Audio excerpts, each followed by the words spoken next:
केदारनाथ उपचुनाव में कांग्रेस और बीजेपी ने अपने तरीके से पूरी ताकत झोंकी है।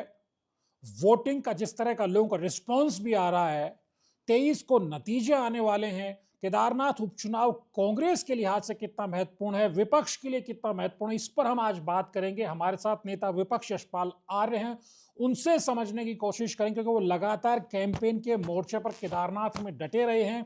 और इस बार देखा कि कांग्रेस ने बड़ी सभाएं करने के बजाय छोटी छोटी सभाएं की, लेकिन वो बिल्कुल माइक्रो इलेक्शन कैंपेन किया। एक एक रिमोट से रिमोट गांव में कांग्रेस ने पहुंचने की कोशिश की है। आर्य जी, हमसे बातचीत करने के लिए बहुत धन्यवाद आपका। आपसे सीधा सवाल ये कि केदारनाथ उपचुनाव में वो कौन से मुद्दे रहे जिससे लगता है आपको कि कांग्रेस के लिए अच्छा अवसर है इस चुनाव में बेहतर करने का? देखिए, मुद्दे बहुत ही महत्वपूर्ण हैं। बेरोजगारी से पूरा प्रदेश और पहाड़ जूझ रहा है। नौकरियां नहीं मिल पा रही हैं। लगातार पेपर लीक होते रहे हैं। अधीनस्थ जन सेवा आयोग और लोक सेवा आयोग, संवैधानिक संस्था, पूरा पेपर बैंक लीक हो जाता है। और जो अभ्यर्थी रहे हैं, जिन्होंने मेहनत की है, जिनको भविष्य के एक आस है, उम्मीद है कि हमारी मेहनत का फल मिलेगा, लेकिन पेपर लीक होने से उनके जो सपने थे वो टूट गए। सरकार तो कह रही 18,500 नौकरी बांट दी, आप कह रहे नहीं, पेपर मैं बता रहा हूँ आपको। और रोजगार क्यों नहीं मिला? नौकरी किससे मिली? 18,500 जो लोगों को मिली। धनाढ़ लोग हैं, जो सत्ता के करीब हैं, जो माननीय मंत्रीगणों के नज़दीक लोग हैं, वो नौकरी पा गए। पूरा पेपर बैंक लीक हो जाता है। इससे बड़ा दुर्भाग्य क्या होगा? आज नौजवानों के हाथ में काम नहीं है और रोजगार नहीं सख्त है। नकल विरोधी कानून जिसका और रोज रोजगार मुख्यमंत्री जिक्र करते हैं। आज पहाड़ का नौजवान हो या पूरे प्रदेश का नौजवान, वो ठगा सा महसूस कर रहा है। इन्होंने कहा था हम 22,000 लोगों को, नौजवानों को रोजगार देंगे। इन्होंने वायदा किया था चुनाव में, 2022 के चुनाव में कहा था, और कितने लोगों को रोजगार मिला है। और दूसरी तरफ जो चारधाम यात्रा रही है, जो बाबा केदारनाथ की जो यात्रा मार्ग रहा है, हर वर्ष तीर्थयात्री आते हैं लाखों की तादाद में, और निश्चित रूप से एक आर्थिकी का आधार भी है यात्रा। जो छोटे व्यवसायी हैं, दुकानदार हैं, ढाबे चलाने वाले हैं, होटल व्यवसायी हैं, जो चाय का चाय की दुकान चलाते हैं, जो नींबू पानी बेचते हैं, जो डंडी कंडी का काम करते हैं, जो घोड़े खच्चर चलाते हैं, उनकी आर्थिकी पर इस वर्ष बहुत बड़ा आघात चोट पहुंचा है, हुई है। चोट हुई है। ये मुद्दा काम करेगा आपको और लगता है? निश्चित रूप से जिस तरह से इन्होंने पंजीकरण की व्यवस्थाएं की, ऑनलाइन ऑफलाइन यात्रियों को रोका गया, तो पूरे पहाड़ की आर्थिकी और खासतौर से केदारनाथ घाटी की आर्थिकी पर गहरी चोट पहुंची है। आप लोगों ने पूरे कैंपेन के दौरान, आपकी पार्टी के हर नेता ने इस मुद्दे को जोर शोर से उठाया, चाहे आप हो, चाहे गणेश गोदियाल हो, चाहे हरीश रावत हो, चाहे करण महाराज हो, सिर्फ तमाम नेताओं ने। क्या केदारनाथ घाटी को जो यात्रा का जो अव्यवस्थाएं रही, उससे बड़ा नुकसान हुआ है? ये जनता के बीच है क्या? ये जनता की पल्स पकड़ी है आप लोगों ने? फिर आप लोगों ने जो दिल्ली बुराड़ी में जो केदारनाथ धाम मंदिर बनाने को लेकर के जो बवेला मचा था, ये मुद्दे बहुत मजबूती से आप लोगों ने उठाए। क्या इसका असर है हमने लोगों में? नब्ज नहीं पकड़ी है, ये सच्चाई है, वास्तविकता है। और निश्चित रूप से भारतीय जनता पार्टी ने, सरकार ने आर्थिकी पर चोट पहुंचाई है। जो सरकार, मैं लगातार कह रहा हूं, जो सरकार रोजी रोटी दे नहीं सकती है, उसे रोजी रोटी छीनने का अधिकार नहीं है। और एक आक्रोश दिखाई दे रहा है, नाराजगी दिखाई दे रही है, गुस्सा दिखाई दे रहा है, लोगों में गुस्सा था निश्चित रूप से। और दूसरी तरफ जिस तरह से शिला को लेकर, बाबा केदारनाथ की शिला को लेकर बुराड़ी दिल्ली में एक नए केदारनाथ मंदिर की स्थापना करने की कुछ चेष्टा की, उससे भी लोगों में नाराजगी है। मुख्यमंत्री ने तो सौगंध खाई कि नहीं, ये कांग्रेस ही प्रोपेगेंडा कर रहे हैं, ऐसा कुछ भी नहीं करने वाले थे वो। देखिए, दुष्प्रचार कांग्रेस नहीं कर उन्होंने रही कहा कि है। आप लोगों ने दुष्प्रचार किया। दुष्प्रचार नहीं है, सच्चाई है, और सबने देखा है, करीब से देखा है। दिल्ली में जिस तरह से आयोजन किया गया, सबकी जानकारी में है और जनता बहुत जागरूक हो चुकी है। आपदा से पूरा प्रदेश और केदार घाटी प्रभावित हुई है। गौरीकुंड से लेकर सोनप्रयाग को हमने देखा है, जब जिस दिन वहाँ पर पूरी आपदा आई, हम वहीं मौजूद थे। लाशें बह रही थी, घोड़े खच्चर बह रहे थे और कोई व्यवस्था ही नहीं थी। हाँ, मैं मानता हूँ कि एनडीआरएफ के कुछ लोग वहाँ पर मदद कर रहे थे, लेकिन एसडीआरएफ नहीं, प्रशासन नहीं, न कोई आपकी आपदा की कोई टीम नहीं, और ये अव्यवस्थाएं आज भी बनी हुई हैं। सरकार कहती है हमने माननीय मुख्यमंत्री से कहा, हमें वैकल्पिक मार्ग की तलाशनी चाहिए, तलाशनी तैयार चाहिए। करनी हमने चाहिए, वैकल्पिक मार्ग का भी हमने उनको सुझाव भी दिए। सुझाव दिए। हमने कहा कि ये दुर्गम क्षेत्र है और यहाँ से नई संभावनाएं हो सकती हैं, यात्रियों को यहाँ से सुविधा भी होगी और रोजगार के अवसर भी, स्थानीय जो हमारे लोग हैं उनको रोजगार के अवसर मिलेंगे। लेकिन सरकार ने सुनने की कोशिश नहीं की, ना सुना आप भी लोगों ने नहीं। बार बार कहा कि साहब ऋषिकेश में जो पंजीकरण की ऐसी वहाँ पे कंपनी को बिठा दिया, ऐसी अव्यवस्था फैली कि लोग ऋषिकेश में स्टक होके, जाम होके फंस गए, और ऊपर केदारनाथ में या दूसरे धामों में लोग इंतजार करते रह गए, चढ़ नहीं पाए। और जब लोग निकले तो वहाँ यमुनोत्री में जिस तरह पहले ही दिन एकदम से हमने पूरा रेला देखा।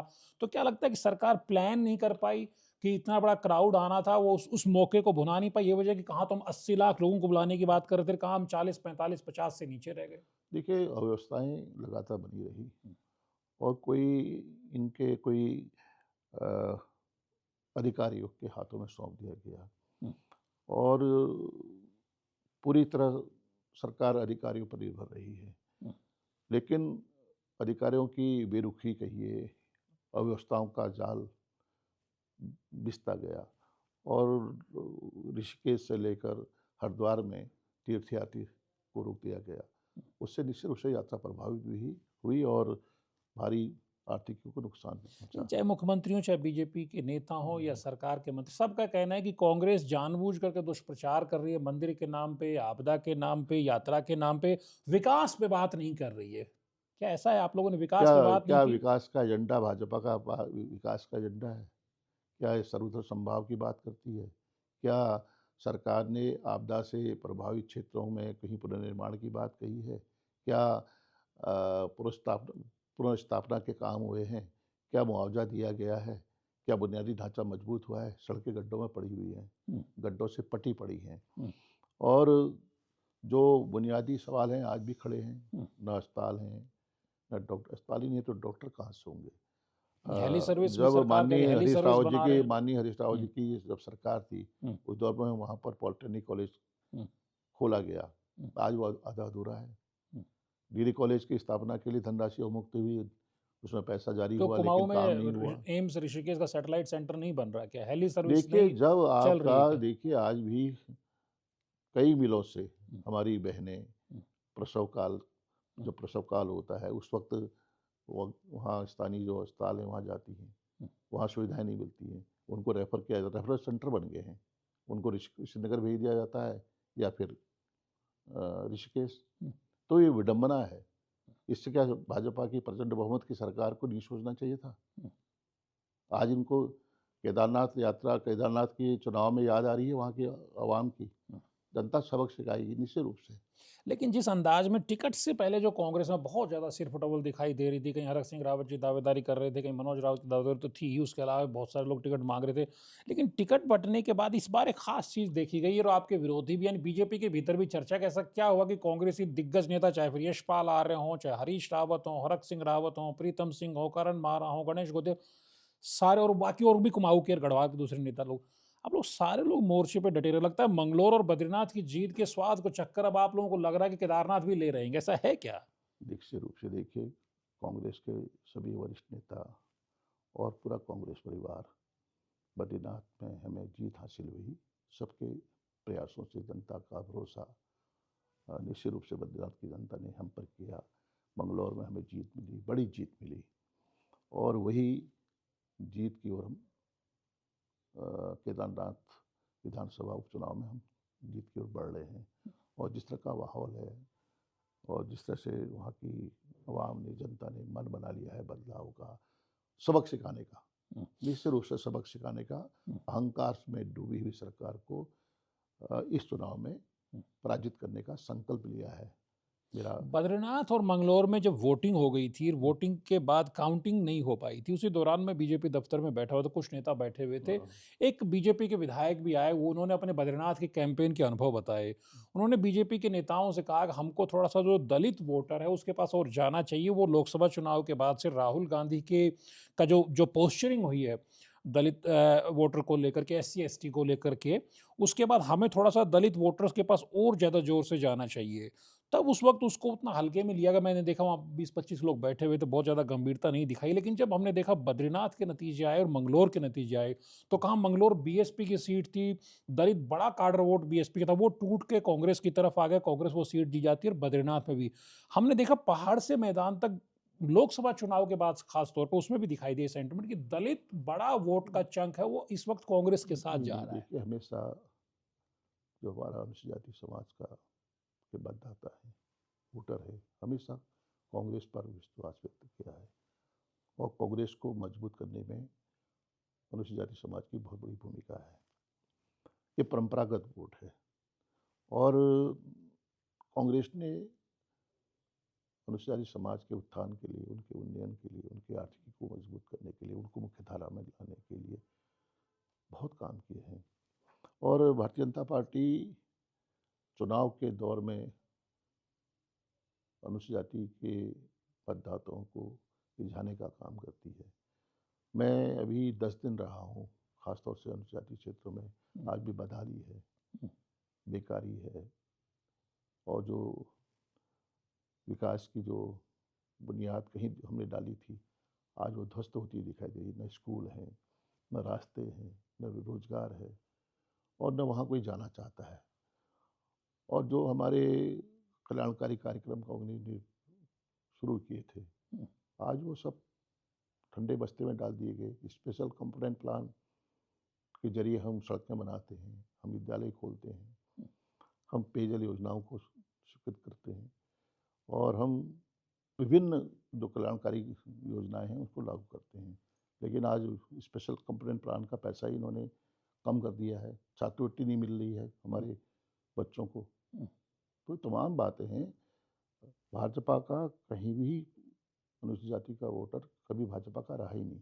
एक चर्चा ये भी चुनाव के दौरान निश्चित रूप से जब चुनाव आते केदारनाथ हैं, का में भी इसका असर होगा। चुनाव में ये निश्चित रूप से चुनाव में ये हमारे समाज को बरगलाने की कोशिश करते हैं, धन बल का इस्तेमाल करते हैं, मशीनरी का दुरुपयोग करते हैं, लेकिन जनता इनके बरगलाने में नहीं आएगी। आज भी मैं कह सकता हूँ, बड़े विश्वास के साथ कह रहा हूँ, क्योंकि मैंने क्षेत्र में गया हूँ, लोगों का विश्वास भरोसा आज भी कांग्रेस के साथ है और ये निर्णायक भूमिका निभाने जा रहे हैं। केदारनाथ में भी केदारनाथ में जैसे निर्णायक बद्रीनाथ और भूमिका, मंगलौर में रहा था। बिल्कुल निर्णायक भूमिका एक अनुसूचित जाति समाज की होगी। ये कहा जाता है कि जो कुलदीप रावत 2 बार निर्दलीय लड़े, 12, 13, 14 हजार जो वोट उनको मिले, उसमें चर्चा पॉलिटिकल कॉरिडोर्स में, राजनीतिक गलियारे में चलती रहती है, क्योंकि 5, 5.5 हजार जो उनका वोट बैंक था वो दलित वोट बैंक, अनुसूचित जाति का वोट बैंक था।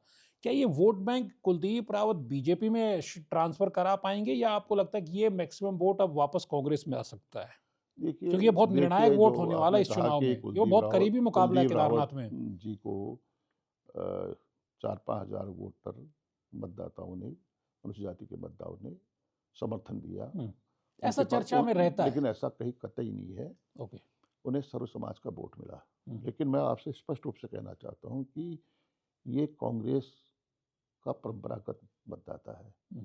कांग्रेस आज़ादी के बाद से लेकर सरकारें आई गई, लेकिन हाँ, कुछ समय ऐसा भी एक दौर आया कि